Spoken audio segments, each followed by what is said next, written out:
Welcome to the Daily Influence, where our mission is to deliver a daily dose of positive influence that can uplift you personally or be shared within your sphere of influence.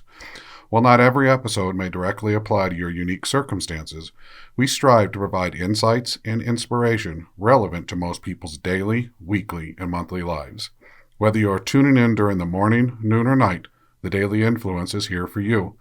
Listen, share, and embrace the power of influence in your life.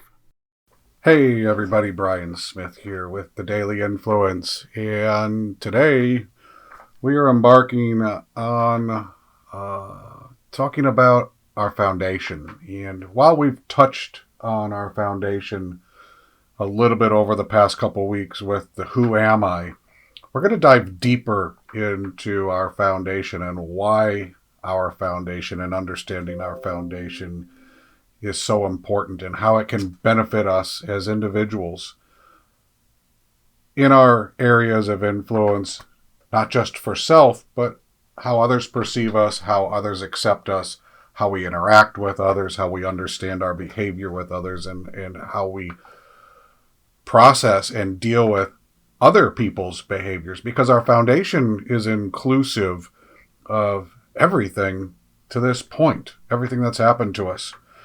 There's this African proverb, when the roots are deep, there is no reason to fear the wind. Understanding our foundation helps us understand our roots and helps us understand better who we are. And while we came out of Who Am I, what do we do with it now?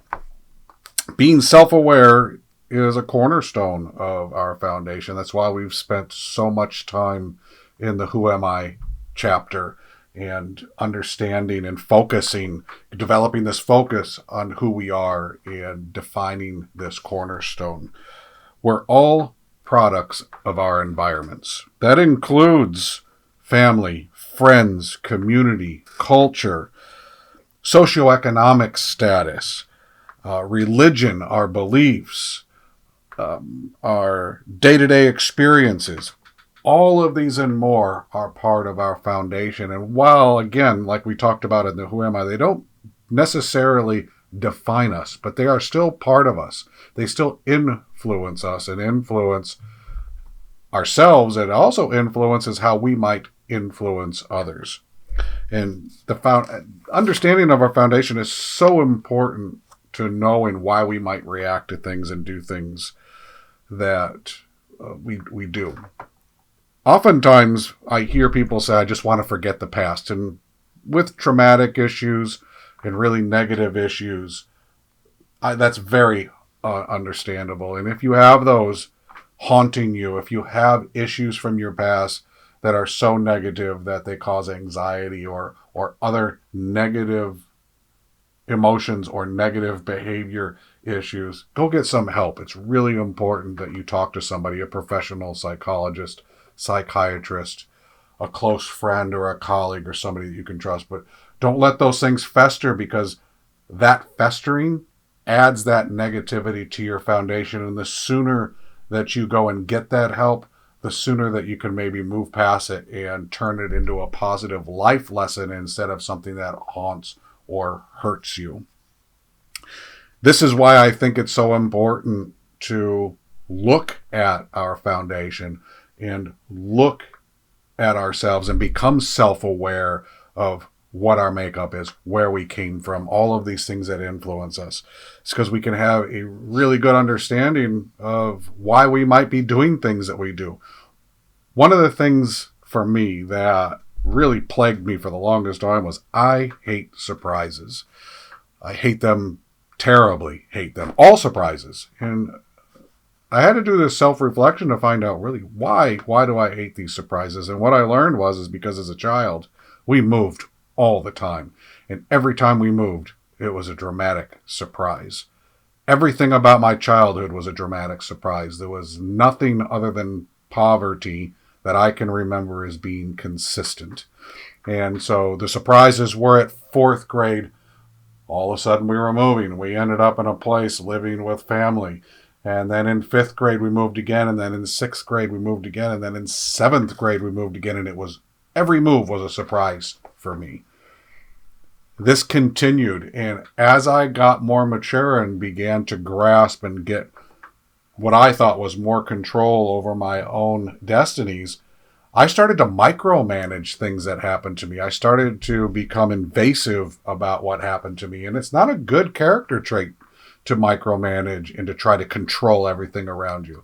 It flips things the other way, and it creates opportunities for you to surprise others. And that was the ripple effect of having surprises at a younger age. And it culminated for me when I really thought about it was when Renee threw me a 30th surprise party for my birthday. And it was in an unfinished home, and there were people there that quite literally I wouldn't have invited, but it was a surprise party. It was one of the most miserable things that I ever had to go through. And it was because it was a surprise. The thought was great. I appreciate that Renee would throw me a surprise party, and the sentiment was awesome. But because of my past and because of my amazingly deep dislike for surprises, it wasn't a good event for me.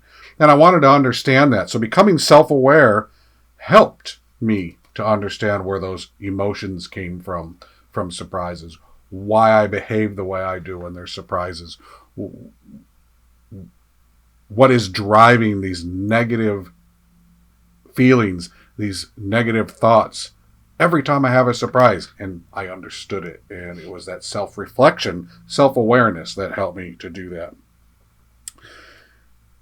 Being mindful is hard, especially when we're mindful about ourselves.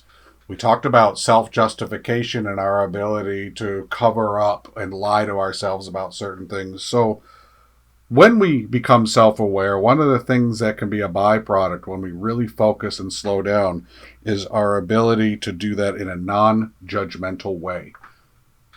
Thinking about surprises just made me angry, but when I started to analyze it from a self-awareness perspective, I was able to start thinking about why I didn't like surprises, and I could do it in a way that was non-judgmental, objective, pragmatic, and helped me to understand those emotions and that influence that I was feeling every time I came across a surprise. And with anything about yourself, you can use the power of being non-judgmental with yourself, not trying to justify, just accept whatever it was, and then look for a lesson, look for the reason, look for the root cause of whatever it is triggers those emotions, those behaviors, and try to find out, why. Becoming self-aware about it will help you become more aware of when it happens again. You will slow down and have more control over those situations. You'll be able to tackle them in a much more positive way. And as we like to say, when you get dealt lemons, these surprises to me are lemons, you can try to turn them into lemonade and make them a little bit better. Understanding your past, it affects who you are today. It changes you. I tackle this surprise issue now with people, and I forewarn people that I don't like surprises, and it helps. It helps them to communicate better with me, and regardless of any issue that you have that triggers you, when you share those triggers with others, when you become self-aware and become transparent about them and share them, it makes you a better person for those people that you have to communicate with. So becoming self-aware helps you to be better for others.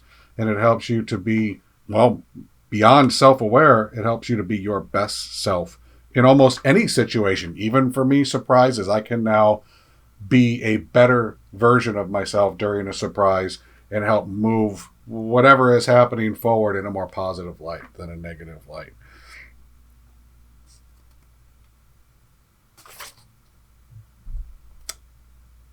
Even though today I still don't like surprises, I feel like I have so much more control over all of the things that happen to me. And believe me, in our organization here, surprises happen quite a bit.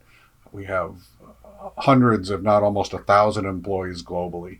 And having to deal with that in all the organizations that we consult with, all of the decisions that we have to make, I constantly now have surprises. But having this understanding, this self-awareness of this issue that I have had since childhood has better prepared me to deal with those situations, and I use that to my advantage all the time. Your reactions to negative issues can be taken advantage of. You can use them to your advantage when you become self-aware of those triggers. So I urge you, take the time, understand yourself, understand your foundation, learn about yourself, become self-aware in a non-judgmental way, and take the time to do the self-exploration, have the self-discovery.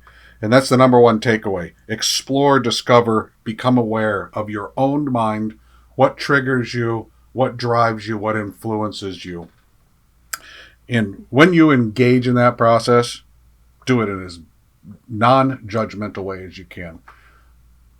I hope we're starting down the path of foundation in a positive light. I look forward to tomorrow. We're going to talk about habits and the habits that we develop. Some funny stories about habits, some funny stories about changing habits, but we're going to deal with that again tomorrow. I hope you have a great day. Bye.